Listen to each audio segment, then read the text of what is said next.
Hello সবাইকে, আশা করি সবাই ভালো আছেন। আজকের এই ভিডিওতে আমরা ফ্রিল্যান্সিং নিয়ে যা কিছু জানার আছে পুরো পৃথিবীতে সব কিছু জানার চেষ্টা করব।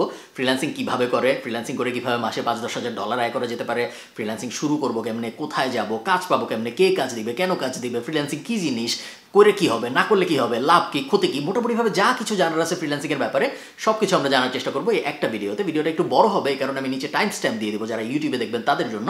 যারা ইউটিউবে দেখছেন না তারা টাইম স্ট্যাম্প ব্যবহার করতে পারবেন না, কিছু করার নেই। আপনারা একটু টেনে টেনে কষ্ট করে অন্য যেখানেই দেখছেন, ফেসবুকে দেখছেন হয়তো, সেখানে আপনারা একটু কষ্ট করে টেনে টেনে দেখবেন।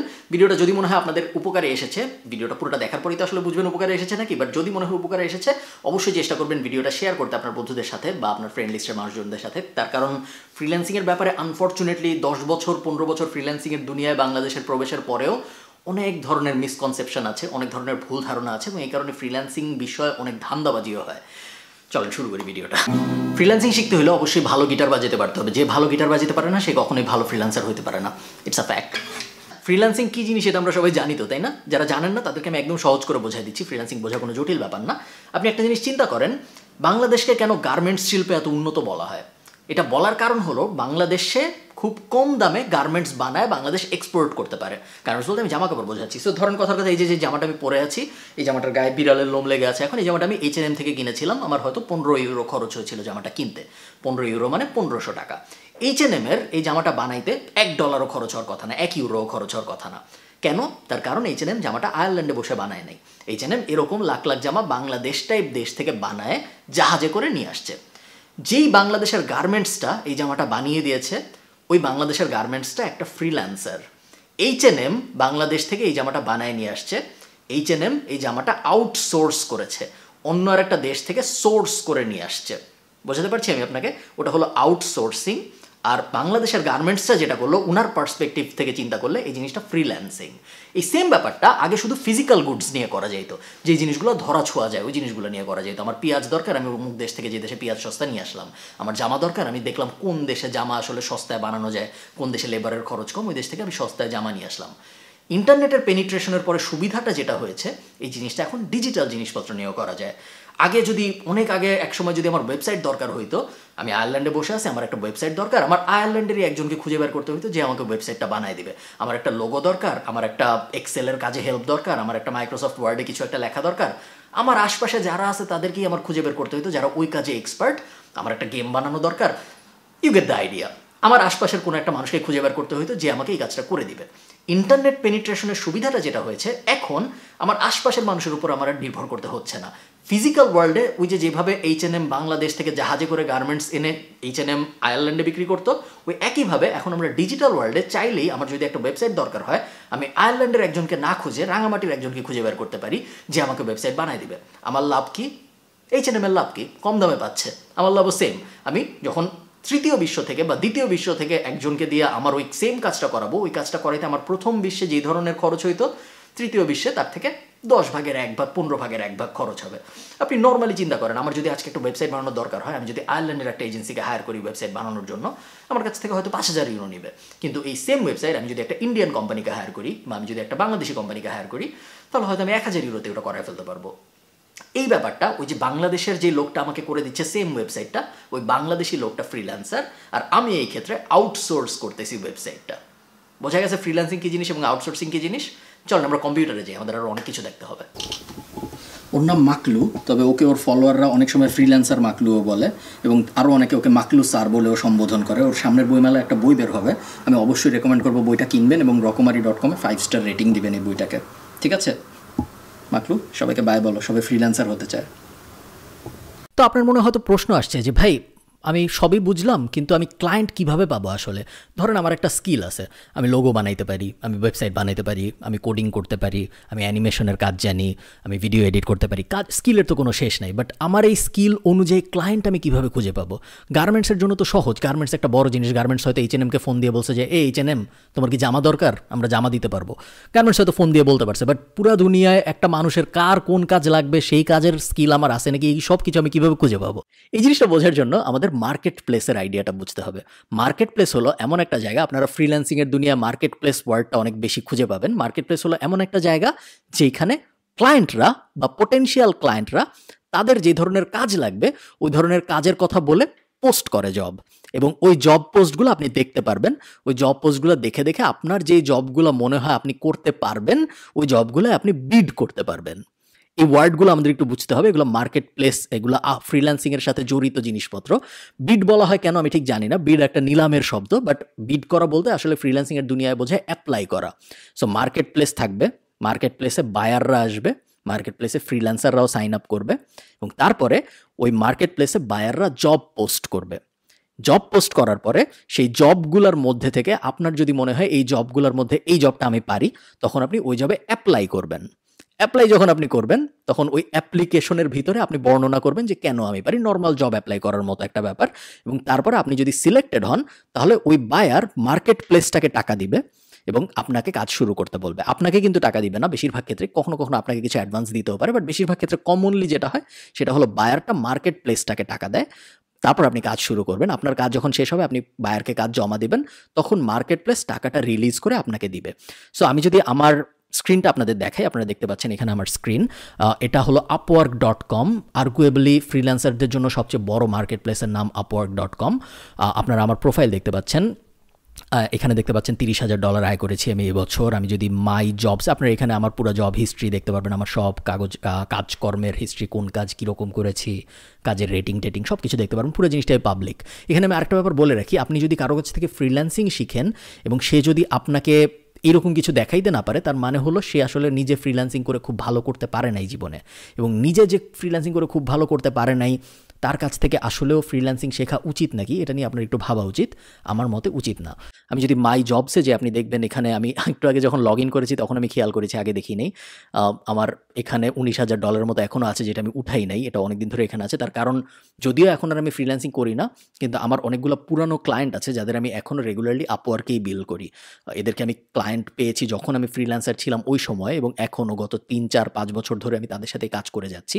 এবং যেহেতু তাদের সাথে আমার পরিচয় আপওয়ার্কে, আমি এখনও তাদেরকে প্রত্যেক সপ্তাহে প্রত্যেক মাসে আপওয়ার্কেই বিল পাঠাই, এবং তারপরে তারা আপওয়ার্কেই আমাকে টাকা দেয়। তো এটা হলো একটা মার্কেট প্লেসের উদাহরণ।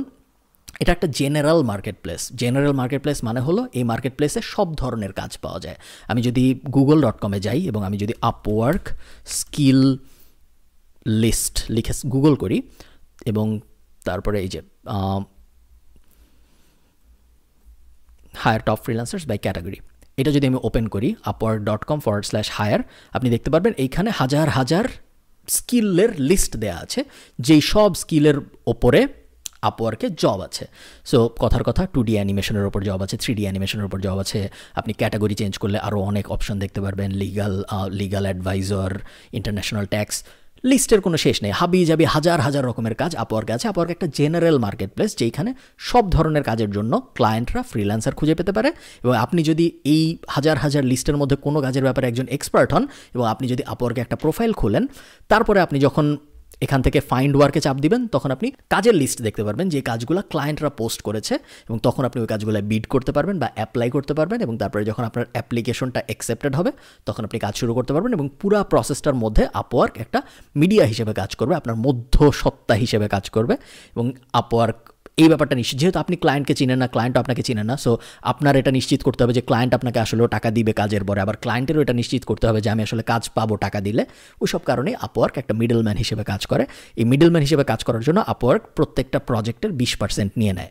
আমি এখানে আপওয়ার্ককে এক্সাম্পল হিসেবে দেখাচ্ছি, তার কারণ আমি সবসময় আপওয়ার্ক ব্যবহার করেছি, বাট তার মানে এই না যে আপনারও আপওয়ার্ক ব্যবহার করতে হবে। ডিপেন্ডিং অন আপনার স্কিল কি, অনেক ধরনের ফ্রিল্যান্সিং প্ল্যাটফর্ম আছে, আরও কিছু জনপ্রিয় আছে, তার মধ্যে একটার নাম আপনারা অনেকেই শুনবেন, এটার নাম হলো fiverr.com। fiverr.com বেশ জনপ্রিয় বাংলাদেশের মানুষের মধ্যে। আরেকটা আছে যেটার নাম হলো peopleperhour.com। peopleperhour আমি ছোটোবেলায় কাজ করেছিলাম, আমার মনে আছে, এটাও বেশ জনপ্রিয়। আরেকটা আছে নাম হলো guru.com। এটা আসলে অত জনপ্রিয় না, বাট এটাও আমার মনে আছে, আমি ছোটোবেলায় বই টই লেখার কাজ করে বেশ ভালোই আয় রোজগার করেছিলাম। আরেকটা আছে বেশ জনপ্রিয়, যেটার নাম freelancer.com। একসময় অনেক জনপ্রিয় ছিল এটা, বাট এটার পপুলারিটি এখন আস্তে আস্তে ঘাটতির দিকে। এগুলো জাস্ট কতগুলো, এগুলো সব কমন মার্কেট প্লেস। তার মানে হলো এগুলাও বিভিন্ন ধরনের কাজের জন্য আপনি ফ্রিল্যান্সারও খুঁজে পাবেন, বিভিন্ন ধরনের কাজের জন্য আপনি ক্লায়েন্টও খুঁজে পাবেন। এছাড়াও স্পেশালাইজড মার্কেট প্লেস আছে, শুধু প্রোগ্রামারদের জন্য মার্কেট প্লেস আছে, শুধু ডিজাইনারদের জন্য মার্কেট প্লেস আছে, শুধু ক্যারেক্টার ডিজাইনারদের জন্য মার্কেট প্লেস আছে, শুধু অ্যানিমেশন যারা বানায় তাদের জন্য মার্কেট প্লেস আছে, শুধু রাইটার যারা তাদের জন্য আলাদা মার্কেট প্লেস আছে। ওগুলো হলো স্পেশালাইজড মার্কেট প্লেস। আপনি যদি নতুন হন আমার রেকমেন্ডেশন হবে আপনি জেনারেলাইজড মার্কেট প্লেসগুলোতেই থাকেন। জেনারেলাইজড মার্কেট প্লেসগুলোতে কাজ পাওয়া একটু কম্পারেটিভলি সহজ এবং জেনারেলাইজড মার্কেট প্লেসগুলোতে কাজের ভলিউমও বেশি, মানে অনেক ক্লায়েন্ট প্রতিদিনই হাজার হাজার লাখ লাখ কাজ পোস্ট করে এখানে। তো ফ্রিল্যান্সিং কী জিনিস এটা আমরা জানলাম, মার্কেট প্লেস কী জিনিস এটা আমরা জানলাম, মার্কেট প্লেসে কীভাবে ক্লায়েন্ট এবং ফ্রিল্যান্সার একে অন্যকে খুঁজে নেয়, মার্কেট প্লেস কীভাবে ইন্টারমিডিয়ারি বা মধ্য মানব হিসেবে কাজ করে যেন ক্লায়েন্টের টাকাও লস না হয় আবার আপনিও যেন কাজ দিয়ে টাকা পান, ওসব ব্যাপারে আমরা এখন আইডিয়া পেয়ে গিয়েছি। এখন আমাদের অ্যাকচুয়াল নিটিগ্রিটি ডিটেইলে যেতে হবে যে আমি আসলে শিখবোটা কি, আমি ফ্রিল্যান্সার হব কিভাবে, ওই ব্যাপারটা জানার জন্য আমাদের স্ক্রিনে যেতে হবে। চলেন যাওয়া যাক। আচ্ছা, আমি একটা ব্যাপার আপনাদের বলে রাখি স্ক্রিনে যাওয়ার আগে, সেটা হলো ফ্রিল্যান্সিং করা মানে কিন্তু বিভিন্ন মার্কেট প্লেসে যে অ্যাকাউন্ট খুলে ফেলা না। আপনারা হয়তো জানেন অ্যাকাউন্ট খোলার দিক থেকে হিসাব করলে বাংলাদেশ ফ্রিল্যান্সার হিসেবে পৃথিবীতে সেকেন্ড। সো ফ্রিল্যান্সারের সংখ্যার দিক থেকে বাংলাদেশ পৃথিবীতে দ্বিতীয়। এটা বলে আপনি দেখবেন বিভিন্ন সরকারের উচ্চ মহল বা বিভিন্ন বড় বড় ফ্রিল্যান্সাররা অনেক সময় বাহবা পাওয়ার চেষ্টা করে যে দেখো বাংলাদেশ এখন ফ্রিল্যান্সারের পৃথিবীতে দ্বিতীয়, কিন্তু এরা আসলে ফ্রিল্যান্সারের সংখ্যার দিক থেকে দ্বিতীয়। এখন আপনি বাংলাদেশে মানুষ বেশি, যেহেতু বাংলাদেশে অনেক মানুষ, আমরা মোটামুটি যে কোনো জায়গায় সংখ্যার দিক থেকে অনেক উপরে থাকি। আপনি ইউটিউব চ্যানেলের দিক থেকে বাংলাদেশে অনেক ইউটিউব চ্যানেল, ফেসবুক অ্যাকাউন্টের দিক থেকে বাংলাদেশ হয়তো টপ 10-এ থাকবে, জিমেইল অ্যাকাউন্ট খোলার দিক থেকে বাংলাদেশ হয়তো টপ 5-এ থাকবে। এগুলো তো কোনো স্কিলের মধ্যে পড়ে না, যে দেশে মানুষ বেশি ওই দেশে অ্যাকাউন্ট বেশি হবেই। সো অনেকে ভাবে কি যে ফ্রিল্যান্সিং করার মূল উপায়টা বা ফ্রিল্যান্সিং করতে যে আমরা যে পারতেছি না ফ্রিল্যান্সিং করতে, তার কারণ আমাদের মার্কেট প্লেসে অ্যাকাউন্ট নেই। এটা একদমই সত্য কথা না। মার্কেট প্লেস আপনার তখনই কাজে আসবে যখন আপনার স্কিল আছে। যদি আপনার স্কিল না থাকে, আপনি হাজার হাজার লাখ লাখ মার্কেট প্লেসে যে অ্যাকাউন্ট খুলে রাখলে, এরকম upwork.com-এর মতো লাখ লাখ জায়গায় যে অ্যাকাউন্ট খুলে রাখলে আপনার কোনো লাভ নেই। তার কারণ ইভেনচুয়ালি ধরেন আপনি বললেন যে আমি কাজ করতে চাই, আমি যদি আপনাকে বলি যে তুমি বিডি জবসে যে একটা অ্যাকাউন্ট খুলো, তাহলে কি আপনি কখনো কাজ পাবেন না। আপনি কাজ তখনই পাবেন যখন আপনার স্কিল আছে, তারপরে যে আপনি যখন বিডি জবসে অ্যাকাউন্ট খুলবেন, তখন যখন আপনি জবে অ্যাপ্লাই করবেন, তখন আপনি ওই অ্যাপ্লিকেশনগুলোর রেসপন্স পাবেন। যদি আপনার স্কিল না থাকে এবং আপনি যদি প্রথম স্টেপটাই যদি হয় যে আমি বিডি জবসে যে অ্যাকাউন্ট খুলবো, এবং জন্মের পরেই যদি আমরা বাচ্চাকে বিডি জবসে অ্যাকাউন্ট খোলাই দেই, তার bachelor degree, masters degree, school college সব কিছু বাদ দিয়ে, ওই বাচ্চা তো কখনো চাকরি পাবে না, তাই না? একইভাবে আপনি যখন ফ্রিল্যান্সিং হিসেবে আপনার ক্যারিয়ার শুরু করতেছেন, প্রথম স্টেপ upwork.com বা fiverr.com এসব জায়গায় যে অ্যাকাউন্ট খোলা না। প্রথম স্টেপ হলো অ্যাকচুয়াল স্কিল অ্যাকোয়ার করা, অ্যাকচুয়াল স্কিল অর্জন করা। স্কিল যখন আপনি অর্জন করবেন, তারপরে আপনি খুব সহজেই যায় বিভিন্ন মার্কেট প্লেসে অ্যাকাউন্ট খুলতে পারবেন। অনেক যদি স্কিল্ড হয়ে যান, তখন হয়তো আপনার মার্কেট প্লেস লাগবেই না। আপনি ওগুলো নিয়ে আমরা আরেকটা ভিডিওতে আরও ডিটেলে কথাবার্তা বলবো। বাট অনেক স্কিল হয়ে গেলে, যেমন আমার কিন্তু মার্কেট প্লেস এখন আর লাগে না, ক্লায়েন্টরাই আমার কাছে আসে, আমার যেতে হয় না ক্লায়েন্টদের কাছে। তো প্রথম স্টেপ যেটা, সেটা হলো আমাদের অবশ্যই স্কিল অর্জন করতে হবে। স্কিল অর্জন করার জন্য আমি যে লিঙ্কটায় যাব, সেটা হলো upwork.com/hire। এখানে গেলে আপনারা দেখতে পারবেন যে টাইপস অফ ওয়ার্ক আছে, any type of work, development and IT, design and creative, finance and accounting, admin and customer support, engineering and architecture, legal, sales and marketing, আর রাইটিং অ্যান্ড ট্রান্সলেশন। এই কয়টা ব্রড ক্যাটাগরির ভিতরে অনেকগুলো sub category আছে আপনারা দেখতে পাচ্ছেন। যেমন ধরেন আমি যদি ডেভেলপমেন্ট অ্যান্ড আইটি সিলেক্ট করি, এটার ভিতরে প্রায় 200-300 জব আছে আপওয়ার্কের ভিতরে। ওয়েব স্ক্র্যাপার থেকে শুরু করে, টবলো কনসালটেন্ট থেকে শুরু করে, টুইলো এপিআই ডেভেলপার থেকে শুরু করে, হাবি জাবি কাজের কোনো অভাব নাই। এটা আমি আপনাদের এই জন্য দেখাচ্ছি, তার কারণ অনেকে আছে যারা জানে তারা কি শিখতে চায়। অনেকে আছে যে আমার লিখতে ভালো লাগে, আমি রাইটার হতে চাই, আমি রাইটার হয়ে ফ্রিল্যান্সিং করব। অনেকে ভাবে যে আমার ফটো এডিট করতে ভালো লাগে, আমি ফটো এডিটর হিসেবে ফ্রিল্যান্সিং করব। অনেকে ভাবে যে আমি ইলাস্ট্রেশন নিয়ে কাজকর্ম করব। যে দেখেন আমার এখানে একটা ইলাস্ট্রেশন করা আছে, বার্টোজ, আমরা একটা বাঘ বানানোর চেষ্টা করছিলাম। অনেকে ভাবে যে আমরা ইলাস্ট্রেশন নিয়ে কাজ করব, ইলাস্ট্রেশন করে আমরা ফ্রিল্যান্সার হব ইলাস্ট্রেটর হিসেবে। আপনি যদি অলরেডি জানেন আপনি কী নিয়ে ফ্রিল্যান্সিং করতে চান, তাহলে এই স্টেপটা আপনার জন্য না। এই স্টেপটা তাদের জন্য যারা জানে না তারা কী নিয়ে ফ্রিল্যান্সিং করবে। সো আমি ধরে নিচ্ছি আপনি জানেন না আপনি কী নিয়ে ফ্রিল্যান্সিং করবেন, আপনি ভাবতেছেন যে কী নিয়ে ফ্রিল্যান্সিং করা যায়। আমি এই লিঙ্কটায় আসবো। এই লিঙ্কটা আসার পরে আমি এখান থেকে একটা ব্রড ক্যাটাগরি সিলেক্ট করব। এই 7টা যে ক্যাটাগরি আছে, ডেভেলপমেন্ট, ডিজাইন ইত্যাদি ইত্যাদি, এগুলোর মধ্যে থেকে আমি একটা ব্রড ক্যাটাগরি সিলেক্ট করবো, যেই ক্যাটাগরিতে আমার একটু আগ্রহ আছে। সো কথার কথা ধরেন আমি admin and customer support select করলাম। আমি ধরে নিলাম অ্যাডমিন অ্যান্ড কাস্টমার সাপোর্টে আমার আগ্রহ আছে। নেক্সট কাজ, অ্যাডমিন অ্যান্ড কাস্টমার সাপোর্টের ভিতরে আমি 38টা সাব সেগমেন্ট দেখতে পাচ্ছি। এখন আমার চিন্তা করতে হবে এগুলোর কোনটার ভিতরে আমার আগ্রহ আছে। ধরেন আমি ঠিক করলাম আমার ট্রান্সক্রিপশনের উপরে আগ্রহ আছে, বা আমি আরও সহজ কিছু ধরি, ধরেন এক্সেল এক্সপার্ট, এটা আমি সিলেক্ট করলাম। এক্সেল এক্সপার্ট আমি যখন সিলেক্ট করবো আমি ফ্রিল্যান্সারদের দেখতে পারবো যেই ফ্রিল্যান্সাররা এক্সেল এক্সপার্ট হিসেবে খুব ভালো করতেছে এখন আপওয়ার্কের ভিতরে। এখন আমি যেটা করব, আমি সি মোরে ক্লিক করবো। আমি অনেকগুলো জব যে ফিল আপ করেছে অলরেডি এরকম একজনের প্রোফাইল খুঁজতে চাই। সো এই যে সাবুকে, উনি 111টা জব ফিল আপ করেছে আমি দেখতে পাচ্ছি, মানে উনি 111টা প্রজেক্টে কাজ করেছে এ পর্যন্ত। সো আমি যদি সি মোরে ক্লিক করি, সি মোরে ক্লিক করলে ওনার প্রোফাইলটা ওপেন হবে। একটু আগে আমি ভিডিওর শুরুতে যেরকম আমার প্রোফাইল ওপেন করে দেখাচ্ছিলাম সেরকম আমরা সাবু কুমারের প্রোফাইলটা ওপেন করলাম। এখন উনি $10,000 আয় করেছে এখন পর্যন্ত, এবং কত ডলার আয় করেছে এটা আমাদের দেখতে হবে। তার কারণ আমরা জানতে চাই যে স্কিলটা আমরা সিলেক্ট করতেছি ওই স্কিলে অলরেডি সাকসেসফুল ফ্রিল্যান্সার আছে নাকি। যদি আমরা দেখি যে স্কিলটা আমরা সিলেক্ট করছি ওই স্কিলের ভিতরে মাত্র 5টা ফ্রিল্যান্সার আছে, তাদের কেউই $500 বেশি আয় করে নেই, তাহলে ওই স্কিলটা সিলেক্ট করা উচিত হবে না, কারণ ওই স্কিলের ভিতরে হয়তো এনাফ কাজই নেই। এক্ষেত্রে আমরা দেখতে পাচ্ছি $10,000 আয় করেছে উনি। এবং আমরা যদি একটু নিচে নামি আমরা জবগুলো দেখতে পারবো। জবগুলো আমরা খুব ভালো মতো পড়বো, কারণ জবগুলো পড়লে আমরা বুঝতে পারবো ওই ধরনের জব আমি করতে চাই নাকি। সো প্রথম জবটা যেটা উনি ফিল আপ করেছে, উনি অগাস্টের 5 তারিখে এই জবটা করেছে। অগাস্টের 5 থেকে নভেম্বরের 25 তারিখ পর্যন্ত উনি এই কাজটা করেছে। সো আমি যদি জবটার ওপরে ক্লিক করি এবং তারপরে এটা একটা প্রাইভেট জব, প্রাইভেট জবের ডিটেলস দেখা যায় না। সো আমি যদি ওটায় ক্লিক না করে আরেকটা জবে ক্লিক করি যেটা ওপেন, ধরেন কথার কথা আমি সেকেন্ড পেজে যাই, ওনার অনেক জব আমরা দেখতে পাচ্ছি। ক্লিক করলাম, জব ডেসক্রিপশন দেখতে পাচ্ছি আমরা।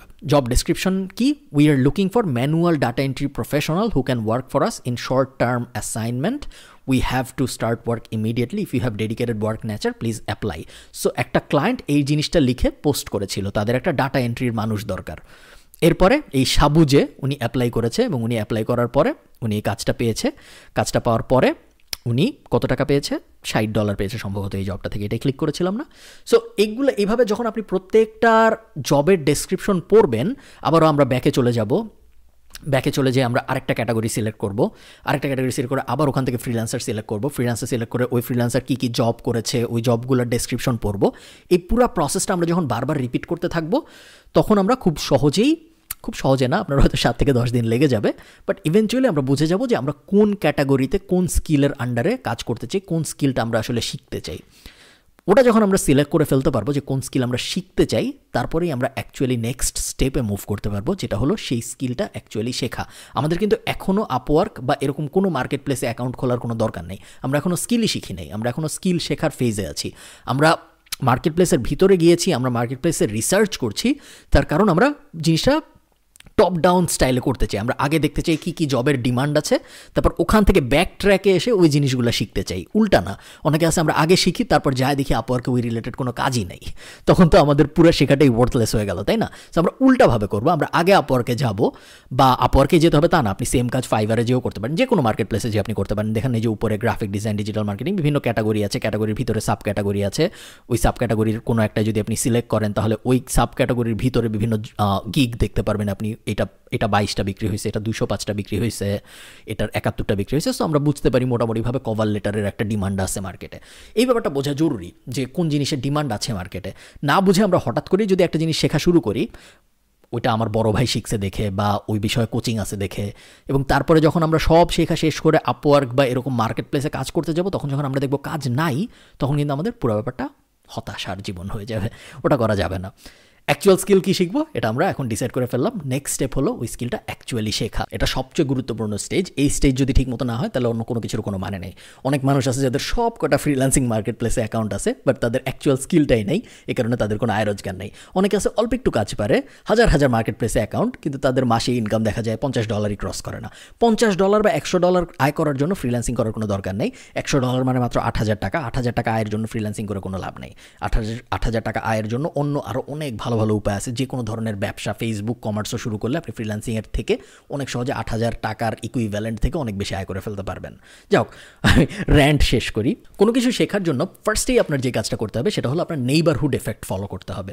নেইবারহুড এফেক্ট কী জিনিস? নেইবারহুড এফেক্টের মানে হলো আমরা যেখান থেকে ইনফরমেশন কনজিউম করি ওই জায়গায় আমরা যা শিখতে চাই তা আমরা অটোমেটিক্যালি প্লেস করে দিব, যেন নেক্সট টাইম আমরা যখন ওই জায়গায় যাব কনজিউম করতে কোনো কিছু, তখন আমরা যেন এই জিনিসটা ন্যাচারালি ওখানে পাই। আমি একটা এক্সাম্পল দিয়ে বলি, তাহলে আমাদের বুঝতে খুব সুবিধা হবে। যেমন ধরেন আমি ঠিক করলাম আমি এক্সেলের কাজ শিখব। এখন আমি যেটা করব, আমি ইউটিউবে যাব, কিছু আজাইরা চ্যানেল আনসাবস্ক্রাইব করব এবং এক্সেল রিলেটেড কিছু চ্যানেলে সাবস্ক্রাইব করব। এতে করে যেটা হবে, কালকে যখন আমি ইউটিউবে এমনিই মজা করতে যাব, এমনিই নর্মাল ভিডিও দেখতে যাব, তখন আমি কিছু এক্সেলের ভিডিও দেখতে পারবো আমার ইউটিউবের হোম পেজে। সো ন্যাচারালি যখন ওই জিনিসটা আমার চোখের সামনে আসতে থাকবে, তখন আস্তে আস্তে আমি ওই বিষয়ে ক্লিক করা শুরু করবো এবং জানা শুরু করব। এটা কি বলে নেইবারহুড এফেক্ট। এবং এই জিনিসটা আপনার শুধু ইউটিউবে করতে হবে তা না, আপনি ফেসবুকে যান, আজাইরা কিছু গ্রুপ থেকে লিভ নেন এবং তারপরে এক্সেল বিষয়ে কিছু গ্রুপে জয়েন করেন। এতে করে যেটা হবে, কালকে যখন আপনি ফেসবুকে লগ ইন করবেন, আপনি হয়তো লগ ইন করছেন আপনার বন্ধুর ছবিতে কমেন্ট করতে, কিন্তু ওই বন্ধুর ছবিতে কমেন্ট করার সময় উপরে বা নিচে আপনি দেখবেন যে কয়েকটা গ্রুপের পোস্ট, যে গ্রুপের পোস্টগুলো ইম্পর্টেন্ট। সেম জিনিস আমরা রেডিটে করতে পারি, টুইটারে করতে পারি। আপনি যদি পডকাস্ট শোনেন তাহলে কিছু পডকাস্টে সাবস্ক্রাইব করেন, যে পডকাস্টগুলো আপনার স্কিলের ওপরে। আপনি যদি বই পড়েন তাহলে 10টা নর্মাল বই পড়লে 11 নম্বর বইটা হইতে পারে আপনার স্কিলের ওপরে। এইভাবে আমরা আমাদের নেইবারহুডে, আমাদের আশপাশে আমরা যে স্কিল শিখতে চাই ওই স্কিলটা যেন ন্যাচারালি চলে আসে, এই ব্যাপারটা নিশ্চিত করব। এটা ফার্স্ট উপায়। সেকেন্ড উপায় কি? সেকেন্ড উপায় হলো আমাদের একটা অনলাইনে বা অফলাইনে কোর্স করতে হবে। খুব বেশি সাবধান থাকতে হবে, কারণ বেশিরভাগই ভুয়া কোর্স। বেশিরভাগ মানুষ কোর্স এজন্যই করায় কারণ তাদের আয়ের একমাত্র উপায় কোর্স ছাড়া তাদের অন্য কোনো আয়ের উপায় নেই। কেউ হয়তো অনেক আগে ফ্রিল্যান্সিং করে কখনো $50 আয় করছে, ওই $50 বেচে খেয়ে সে কোর্স করাই যাচ্ছে। এরকম অনেক মানুষ আছে।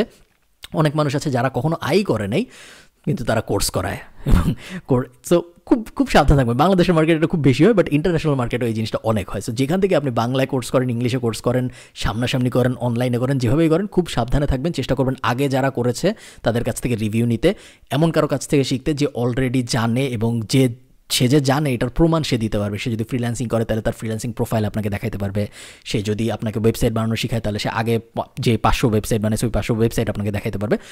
প্রুভ করতে পারবে এরকম মানুষের কাছ থেকে আপনি শিখবেন। যে প্রুভ করতে পারে না, শুধু কথার উপর ভিত্তি করে আপনি কারো কাছ থেকে কিছু শিখতে যাবেন না, গেলে ধোকা খাওয়ার চান্স অনেক বেশি। অনলাইনে শেখা উচিত নাকি অফলাইনে শেখা উচিত? এখন তো কোভিডের যুগ, এখন সবাই অনলাইনে শিখছে যখন আমি ভিডিওটা রেকর্ড করছি, বাট ইভেনচুয়ালি এটা আপনার ডিসাইড করতে হবে যে আপনি কি কোনো কিছু অনলাইনে ভালো শেখেন না আপনি কোনো কিছু অফলাইনে ভালো শেখেন। আমি যখন গিটার শিখি, আমি ঢাকা কলেজে যখন পড়ি তখনকার কথা বলছি, আমি গিটার শিখতে একদিন গিয়েছিলাম এবং একদিন 1 ঘন্টা আমি ওনার সামনে বসেছিলাম যে আমাকে গিটার শেখাচ্ছিল, এবং উনি আমাকে 6টা স্ট্রিংয়ে নর্মাল একটা ফিঙ্গারিং এক্সারসাইজ শেখাচ্ছিল। ওই একদিন যে আমি আর কখনো গিটার শিখতে যাইনি জীবনে, কিন্তু আমি কিন্তু গিটার ভালোই বাজাতে পারি, কারণ পুরো জিনিসটা আমি অনলাইনে শিখেছি। যদি আমি অনলাইনে না শিখে লাইভ গিটার শেখার চেষ্টা করতাম তাহলে আমার কখনো গিটার শেখা হইতো না, কারণ ওই সামনে যে 1 ঘন্টা বসে থেকে বোরিং একটা কাজ করতে হয় ওই জিনিস আমি কখনো করতে পারতাম না। অন দ্য আদার হ্যান্ড এমন মানুষ অনেক আছে যারা অফলাইনে গিটার শিখেছে এবং তুখোর গিটার বাজায়, খুব ভালো গিটার বাজাতে পারে, তাই না? অনলাইনে শিখেছে এরকম মানুষই হয়তো কম, অফলাইনে শিখেছে এরকম মানুষের সংখ্যায় হয়তো বেশি। সো আপনার ডিসাইড করতে হবে যে আপনি কোনো জিনিস অনলাইনে ভালো শেখেন না অফলাইনে ভালো শেখেন। এটা আপনার জন্য কেউ বলে দিতে পারবে না। পুরো ব্যাপারটি আপনার নিজেকে নিজের প্রশ্ন করে ডিসাইড করতে হবে যে আমি আসলে কোন জিনিস অনলাইনে ভালো শিখি, আমি কি আসলে কোনো কিছু অনলাইনে ভালো শিখতে পারবো না অফলাইনে ভালো শিখতে পারবো। থার্ড যে উপায়, আমি যদি কোর্স করতেও না চাই, সেক্ষেত্রে লাস্ট আমাদের ফাইনাল যে উপায় সেটা হলো আমি গুগল এবং ইউটিউব আমাদের বন্ধু বানিয়ে ওইসব জায়গায় ফ্রি রিসার্চ করা শুরু করবো। মোটামুটি দুনিয়ায় যা কিছু আছে, যত স্কিল আছে, যত কঠিন স্কিলই হোক, যদি রকেট বানানোর স্কিলও হয় তাও আপনি গুগলে ফ্রি পাবেন বা ইউটিউবে ফ্রি পাবেন। আপনার খালি কষ্ট করে রিসার্চ করতে হবে। বই পড়ে প্লাস গুগল প্লাস ইউটিউব, এই 3টার ব্যবহার করে আপনি মোটামুটিভাবে পৃথিবীতে যা শেখা সম্ভব সব কিছু শিখে ফেলতে পারেন। আপনি চিন্তা করেন, ইলন মাস্ক রকেট ইঞ্জিনিয়ার ছিল না, ও জাস্ট বই পড়ে এবং অন্যান্য ইঞ্জিনিয়ারদের ভিডিও দেখে এবং অন্যান্য ইঞ্জিনিয়ারদের কোয়েশ্চেন করে রকেট বানায় ফেলছে এবং সেই রকেট আকাশে পাঠায়ও দিয়েছে স্পেসএক্সের মাধ্যমে। Anything is possible free resource use করে। সো আপনার কোর্স করতেই হবে এমন জরুরি না, বাট কোর্স করলে যেটা হয় অনেক সময় স্টেপগুলো একটু সহজ হয়ে যায়। আবার এমন হতে পারে আপনি এমন কিছু একটা শেখার চেষ্টা করতেছেন যেই জিনিসের আসলে কোর্স নাই, তখন তো আপনার আসলে কোনো অপশনস থাকবে না। আপনার একমাত্র অপশনস তখন হবে ফ্রি রিসোর্সেস ব্যবহার করা। যেই বেস্ট আইডিয়া আসলে সব কয়টা মেথডই অল্প অল্প করে ব্যবহার করা, একটা কোর্স করা, ফ্রি রিসোর্সগুলো ব্যবহার করা, নেইবারহুড এফেক্ট তো দিতেই হবে, আমাদের নেইবারহুড এফেক্ট ছাড়া কখনোই হবে না। এবং এই 3টার বাইরে আপনার আগে ওই ইন্ডাস্ট্রিতে, যেই স্কিল ইন্ডাস্ট্রিতে আপনি কাজ করতে চাচ্ছেন, যেই স্কিল আপনি আগের স্টেজে সিলেক্ট করেছিলেন, ওই স্কিলের এমন কোনো মানুষের সন্ধান যদি আপনি পান, আপনি যেহেতু নেইবারহুডে আছেন এখন, তার মানে আপনি ওই সেম ফেসবুক গ্রুপগুলো আছেন, সেম ইউটিউব চ্যানেলগুলো আছেন, সেম রেডিট অ্যাকাউন্টগুলো আছেন, ওই মানুষগুলোকে জিজ্ঞেস করেন তারা কীভাবে শিখছে। জিজ্ঞাসা করতে হবে না, অনেক মানুষ ফ্রিতেই পোস্ট করে এইসব ব্যাপারে। আপনি যদি গুগল করেন how I became a graphic designer বা how I became an Excel specialist, এই ধরনের জিনিসপত্র যদি আপনি গুগল করেন, অনেক মানুষ তাদের অভিজ্ঞতা লিখে রেখেছে অনলাইনে আপনার পড়ার জন্য। ওগুলো যদি আপনি পড়েন, তারা কীভাবে শিখছে আপনি জানতে পারবেন এবং তারা যেভাবে শিখছে আপনিও সেভাবে শিখতে পারবেন। তারা পারছে, আপনার না পারার কোনো কারণ নেই। লাস্ট যে ব্যাপারটা বলে আমি ভিডিওটা শেষ করব সেটা হলো ফ্রিল্যান্সিং কিন্তু এক ধরনের চাকরি। অনেকে বলে যে আমি চাকরি করব না, আমি ফ্রিল্যান্সার হব। চাকরি করা এবং ফ্রিল্যান্সার হওয়ার মধ্যে তেমন কোনো ডিফারেন্স নেই। একটা বড় ডিফারেন্স আছে, সেটা হলো চাকরি যখন আপনি করেন তখন আপনি একটা নির্দিষ্ট সময়ে চাকরি করেন, 9টা থেকে 5টা, 8টা থেকে 6টা, যেটাই আপনার সময় হোক, একটা নির্দিষ্ট সময়ে আপনি চাকরি করেন এবং আপনি একজনের চাকরি করেন, একটা কোম্পানির চাকরি করেন। আপনি যখন ফ্রিল্যান্সার তখন আপনার নির্দিষ্ট কোনো সময় নেই, অ্যাজ লং অ্যাজ আপনি কাজ ডেলিভারি দিতে পারছেন। আপনার কোন সময় আপনি ডেলিভারি দিচ্ছেন এটা খুব একটা জরুরি না, এবং আপনি একজনের কাজ করেন না, আপনি একই সাথে অনেক মানুষের কাজ করেন। আবার আমরা ভিডিওর শুরুর গার্মেন্টসের এক্সাম্পলটায় ফেরত যাই। ওই যে গার্মেন্টস আমাদের ধরেন কোথায় গার্মেন্টস থাকে, টঙ্গিতে বা যেখানেই গার্মেন্টস থাকে, সেই গার্মেন্টসগুলো কিন্তু শুধু একটা কোম্পানির জন্য জামা বানায় না, সেই গার্মেন্টসরা অনেকগুলো কোম্পানির জন্য জামা বানায়, কারণ ওটা একটা ফ্রিল্যান্স গার্মেন্টস। একইভাবে আপনি যখন ফ্রিল্যান্সার, আপনি একসাথে অনেকগুলো ক্লায়েন্টের কাজ করবেন, এটা একটা ডিফারেন্স, বাট দিন শেষে ওটা কিন্তু এক ধরনের চাকরি। সো ফ্রিল্যান্সিং কখনো আপনার এন্ড গোল হওয়া উচিত না। ফ্রিল্যান্সিং একটা স্টার্টিং পয়েন্ট, বাট ইভেনচুয়ালি আপনার চিন্তা করতে হবে এই ফ্রিল্যান্সিং স্কিলটাকে আমি কীভাবে একটা ব্যবসায় রূপান্তর করতে পারবো। আমি এক্সেল স্পেশালিস্ট হিসেবে আমার ফ্রিল্যান্সিং ক্যারিয়ার শুরু করেছি, খুব ভালো কথা। এখন আমি এক্সেল কনসালটেন্সি বিষয়ক একটা ব্যবসা কীভাবে দাঁড় করাবো, এবং তারপরে ফ্রিল্যান্সিংয়ের মাধ্যমে আমি যেই ক্লায়েন্টগুলো পেয়েছি ওই ক্লায়েন্টগুলোকে কীভাবে আমি মার্কেট প্লেস থেকে বাইর করে নিয়ে এসে আমার এজেন্সির, আমার যে এক্সেল কনসালটেন্সি বিষয়ক আমার যে কোম্পানিটা আমি দাঁড় করালাম ওইটার ক্লায়েন্ট বানাতে পারবো। ফ্রিল্যান্সিং যদি আপনি করতে থাকেন, অনেকগুলো সমস্যা আপনার সারা জীবন ফেস করতে থাকতে হবে। সেটা হলো আপনি যখনই একটা জবে বিড করবেন বা অ্যাপ্লাই করবেন, আপনার সাথে আরও লাখ লাখ মানুষ অ্যাপ্লাই করবে। আপনি যখন বিডি জবসে বা আপনি যখন ইস্টার্ন ব্যাংক লিমিটেডে বা ব্র্যাক ব্যাংকে অ্যাপ্লাই করেন, আপনার সাথে শুধু বাংলাদেশি মানুষ অ্যাপ্লাই করে। বাট আপনি যখন একটা ফ্রিল্যান্সিংয়ে কোনো একটা জবে বিড করবেন বা অ্যাপ্লাই করবেন, আপনার সাথে পুরো পৃথিবীর ওই স্কিলড মানুষজন অ্যাপ্লাই করবে। সো কম্পিটিশন অনেক বড়। ওই কম্পিটিশনের মধ্যেই যদি আপনি বছরের পর বছর ফ্রিল্যান্সার হিসেবে থেকে যান, তাহলে আস্তে আস্তে আপনার ডিক্লাইন করা শুরু হবে এবং নতুন নতুন যারা আছে তারা রাইজ করা শুরু করবে। ওই জিনিস আপনি করতে চান না, ওই জিনিস করতে চাওয়ার কোনো কারণও নেই। এই কারণে যত তাড়াতাড়ি সম্ভব আপনার উচিত হবে ফ্রিল্যান্সার হিসেবে আপনার ক্যারিয়ার শুরু করতে, বাট ইভেনচুয়ালি ফ্রিল্যান্সিং থেকে বের হয়ে নিজের একটা কোম্পানি দাঁড় করায় ফেলতে। কোম্পানি কীভাবে দাঁড় করাইতে হবে, ফ্রিল্যান্সার থেকে মুভ করে কীভাবে এজেন্সি লাইফে চলে যেতে হবে, বা ফ্রিল্যান্সিং আমি যে স্কিলটা নিয়ে করতাম ওই স্কিলটাকেই কীভাবে আমি কনভার্ট করে একটা ব্যবসায় রূপান্তর করব, এই বিষয়ে আমি হয়তো অন্য কোনো একটা ভিডিওতে কথা বলবো। যদি আপনারা আসলেই চান আমাকে জানাবেন কমেন্টে। ভালো থাকেন সবাই। এই ভিডিওটা অনেক বড় হয়ে গিয়েছে, আমি দুঃখিত এই ভিডিওটা বড় হয়ে গেছে এই জন্য, বাট আশা করি আপনারা কিছু শিখতে পেরেছেন। ভালো থাকবেন, দেখা হবে পরের ভিডিওতে। টাটা।